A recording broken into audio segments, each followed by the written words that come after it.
Então, vamos dar uma olhada na estrutura do livro de Romanos.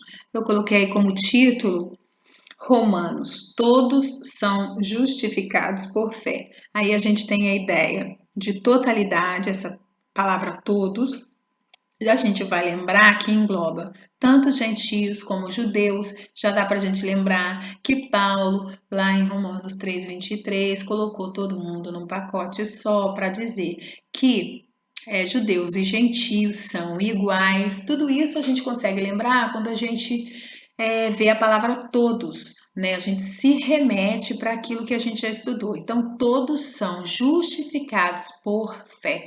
Aí já vem a ideia de justificação, vem a ideia da gente, a lembrança, né, de Abraão que foi justificado por fé, vem a ideia dessa justificação e o que ela traz para nós no passado, no presente e no futuro, e também em relação a nos capacitar para vencermos o mundo. Tudo isso que a gente estudou, a gente consegue dar uma lembrada quando a gente vê esse título, Romanos, todos são justificados por fé. Lógico que você pode colocar um outro título no seu livro, mas tem que te remeter àquilo que você estudou no livro, aquilo que está escrito no livro, aquilo que a gente viu que tem a ver com a ideia central, com a razão principal. E aí, o versículo-chave que eu separei são dois versículos, na verdade, que se complementam. E tá aí, ó, no capítulo 1, versículo 16 e 17, a gente já estudou sobre esse versículo-chave que diz que: pois não me envergonho do evangelho, porque é o poder de Deus para a salvação de todo aquele que crê, primeiro do judeu e também do grego, visto que a justiça de Deus se revela no evangelho de fé em fé, como está escrito, o justo viverá pela fé. Então, esse versículo resume a ideia geral desse livro. Se a gente for parar para pensar, né, a gente tem que limitar. A gente pode escolher esse versículo, então, para ser o versículo-chave, um versículo que resume a ideia geral.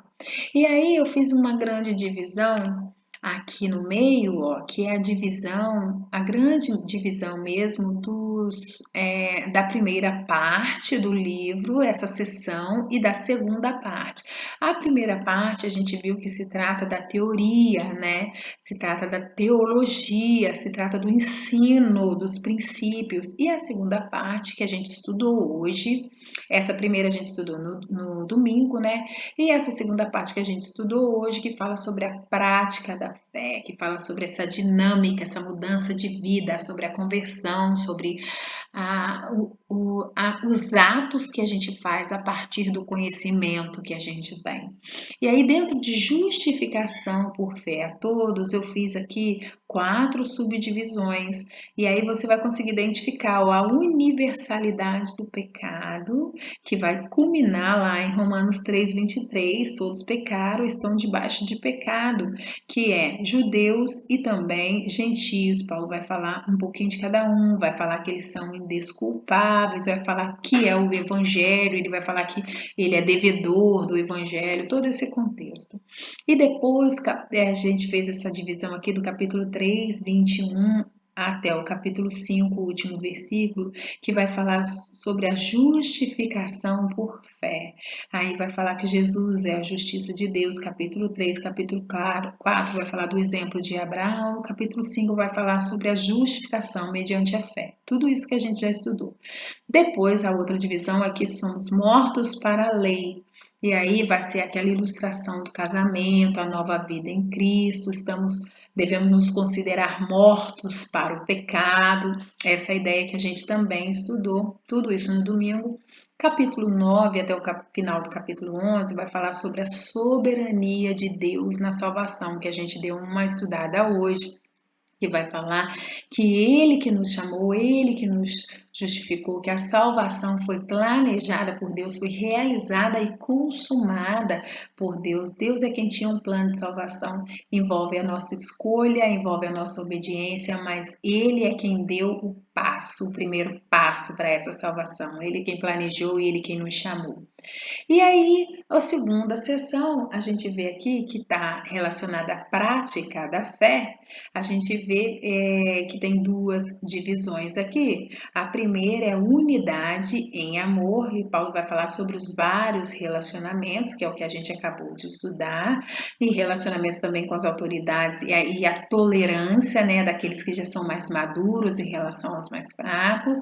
E por fim, os planos de Paulo e a despedida e aquela adoração, aquela doxologia ao final, que foi o que a gente leu terminando o livro de Romanos. Então, esse é um gráfico do livro de Romanos que eu fiz. Você pode fazer, colocar com as suas palavras, mas esse é um gráfico que resume a ideia do livro. Se você tiver memorizado pontos desse gráfico, você vai entender a ideia do livro todo. Se ao final do curso você tiver gravado ao menos o versículo-chave de cada livro, quando você pensar no versículo-chave, você já consegue pensar na ideia principal, na razão, por que o livro foi escrito, o que o ouvinte primitivo estava vivendo. Você consegue bastante coisa se você gravar o versículo-chave. Eu deixei esse espaço aqui embaixo, ó, pessoal, para vocês fazerem uma aplicação de cada um desses segmentos aqui, ó, sobre a universalidade do pecado, fazer uma aplicação aqui, sobre ser justificado por fé, fazer uma aplicação aqui, porque como a gente tem estudado, o que é mais importante do estudo da palavra? A Bíblia é a voz de Deus para nós hoje, é Deus falando. O mais importante é a transformação que esse livro faz na nossa vida, né? O mais importante é o que a gente aprende, o que eu posso pôr em prática, e daí? Depois que eu estudo, você faz a pergunta, e daí? Como que isso vai ser real, ser fato na minha vida? Então, essa é a parte da aplicação. E melhor do que fazer uma aplicação geral, falar nós precisamos, todos precisam, a igreja precisa, o mundo precisa, é você buscar em Deus uma aplicação para a sua própria vida e colocar na primeira pessoa do singular, eu preciso mudar nisso, eu vi que eu preciso, eu quero, a partir de agora Deus me falou que é muito bom quando acontece isso no estudo da Bíblia, que você pega aplicação para sua própria vida, tá? Então nós terminamos aqui com a estrutura do livro de Romanos. Deus abençoe, fiquem na paz. Um abraço.